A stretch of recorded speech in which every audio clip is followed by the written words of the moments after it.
কি রে, কেমন আছিস? আরে নেংটি দিদি, কতদিন পর দেখলাম তোমায়। আসো আসো, ভেতরে আসো। তা কেমন আছো বলো? আর আমাদের নতুন গর্তের খোঁজ তুমি পেলে কিভাবে? আরে তোদের পুরনো গর্তের পাড়ার ইঁদুরগুলোর কাছ থেকেই তো খোঁজটা পেলাম। তা কি ব্যাপার বলতো, ওই গর্ত ছেড়ে হঠাৎ এই গর্তে এলি কেন? আর বলো না গো, ওই গর্তে আমাদের ইঁদুরদের জয়েন্ট ফ্যামিলিরা থাকতাম তো, তাই ইঁদুরের সংখ্যাটা অনেক বেড়ে গেছিল। ওইটুকু গর্তে এতগুলো ইঁদুরের সাথে একসাথে থাকা যায় নাকি বলো? তারপর মানুষগুলো বাবারে গর্তের সামনে ফাঁদ পেতে রাখতো, খাবারের সঙ্গে বিষ মিশিয়ে দিত। মেয়ে নিয়ে ওখানে থাকাটা কি সেফ বলো? তাই তো মেয়ের বাপটাকে বলে এই গর্তে শিফট হলাম। আর এই বাড়ির গর্তটা কি যে ভালো, তোমাকে কি বলবো। প্রতিদিন এত খাবার আনে যে মুখে করে টেনে নিয়ে আসাই যায় না। বাবা, তা তুমি বসো, একটু সবজির খোসা নিয়ে আসি তোমার জন্য। আরে না না, কিছু খাবো না রে। ধুর, তা বললে হয় নাকি? অন্তত একটা পেপার চেবাও। আচ্ছা আচ্ছা, এত করে বলছিস যখন, দে তাহলে। ওমা, আমি খেলতে গেলাম।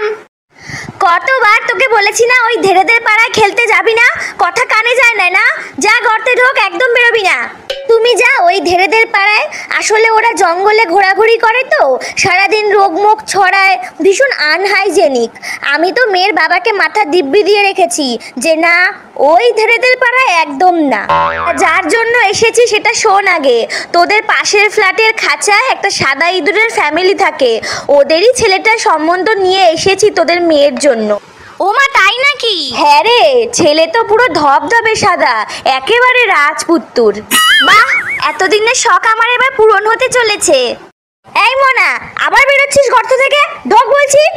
আরে জামা কাপড় কাটতে যাচ্ছি। ও যা যা যা। আচ্ছা, এবার আমি যাই, বুঝলি? কাল ওরা বিকেলে আসবে বলেছে মেয়েকে দেখতে। আচ্ছা ঠিক আছে, তুমি সাবধানে যেও কিন্তু। এই পাড়ার বিড়ালগুলো আবার খুব শেয়ানা। আসুন আসুন দিদি, ভেতরে আসুন। বাবা আসো, ভেতরে আসো, বসো। ইস, কেমন যেন আস্তে আস্তে গন্ধ বেরাচ্ছে না আপনাদের গর্ত থেকে? এটা তো গর্ত ফ্রেশনারের গন্ধ দিদি। সবজি ফলের খোসা পচেই গন্ধ হয়েছে, একদম অর্গানিক। ইস বাবা গো, কি নোংরা এরা। তা ডাকুন মেয়েকে এবার। হ্যাঁ হ্যাঁ, মনা, এই মনা আয়, ওনারা চলে এসেছে তো। নমস্কার। বাবা, ছবিতে নেংটি দি যেমন দেখিয়েছিল মেয়েটাকে, তেমন তো লাগছে না দেখতে। আজকের দিনে অন্তত শাড়ি পরে আসলে হতো না? তো নাম কি তোমার? টিং। কি কি করতে পারো শুনি? মা আমাকে খাবার কি করে মুখে টেনে নিয়ে আসতে হয় শিখিয়েছে, গর্ত ঘোরা শিখিয়েছে, তারপরে মানুষজন দেখলে কিভাবে ল্যাচ তুলে পালাতে হয় সেটাও শিখিয়েছে। তাছাড়াও আমি তামার তার কাটতে পারি, জামা কাপড় কাটতে পারি, পেপার চিবাতে পারি। কি নোংরা, একেবারে মাটার মতনই হয়েছে। আসলে ভদ্রস্থ খাঁচায় থাকোনি তো কখনো, তাই এসব করে বেড়াও। আচ্ছা, একটু দৌড়ে দেখাও তো দেখি, মানুষজন দেখলে কেমন দৌড়তে পারো। ও না, খুব ভালো গানও পারে দিদি, আমি ওকে সব শিখিয়েছি। কি রে মনা, একটা গান শোনা ওনাদেরকে। নেংটি জাতের ইঁদুর আমি, টিং টিং আমার নাম, মাটি দেখলে গর্ত খোঁড়া এটাই আমার কাজ। আমি পেপার চেবাই, জামা কাপড় কাটি, কাটি তামার তার, ছোটবেলা থেকে আমার দাঁতে অনেক ধার। আমি টিং টিং, আমায় দেখলে মনের মাঝে বাজবে তোমার ক্রিং ক্রিং। ঠিক আছে ঠিক আছে, এবার একটু লেজটা দেখি তোমার।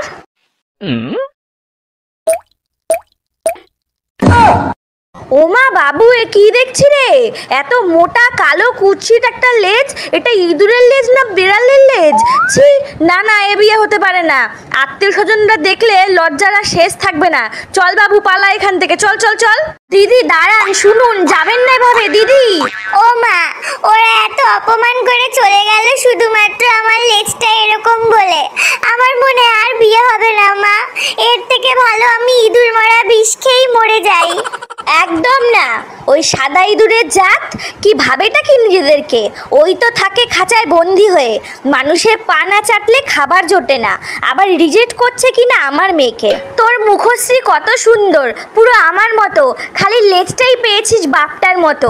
ওরা জানে না ওরা কি হারালো, কি দারুণ তোর প্রতিভা, অলরাউন্ডার কাটিং চ্যাম্পিয়ন তুই। শোন, আমিও কথা দিচ্ছি, তোর বিয়ে না আমি স্টুয়ার্ট লিটলের সাথে করাবো, দেখবি বিদেশে যাবি তুই, বিদেশে। এই মোনা, তুই সত্যি সত্যি বিষ খেয়ে নিলি নাকি? কি গো, শিগগিরই আসো।